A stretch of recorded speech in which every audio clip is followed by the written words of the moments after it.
امروز میخوایم مشکوفی، یکی از دسرهای خوش عطر و سنتی ایرانی رو با هم درست کنیم. مواد مورد نیاز: 2 لیوان شیر، به ازای هر لیوان 2 قاشق غذاخوری شکر،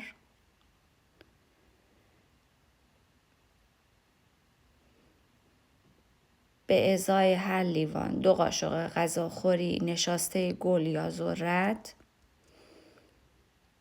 به ازای هر لیوان 2 قاشق غذاخوری گلاب،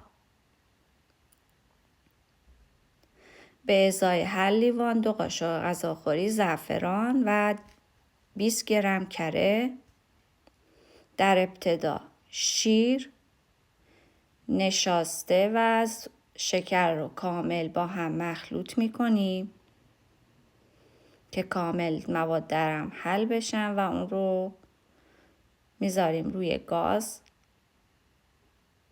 زمانی که غلظت فرنیمون به این مرحله رسید،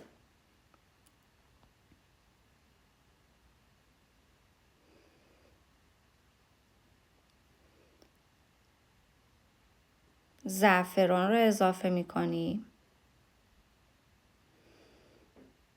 و همینطور گلاب رو و با هم دوباره مخلوط میکنیم.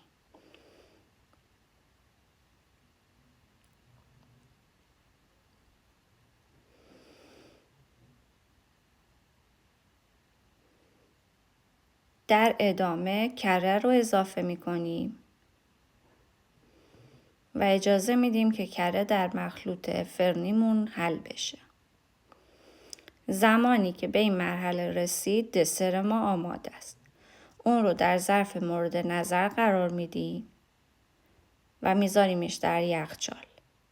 امیدوارم که لذت برده باشید و اگر دوست داشتید لایک و سابسکرایب کنید و همینطور اگر سوالی بود در کامنت برای من بنویسید. ممنون از وقتتون.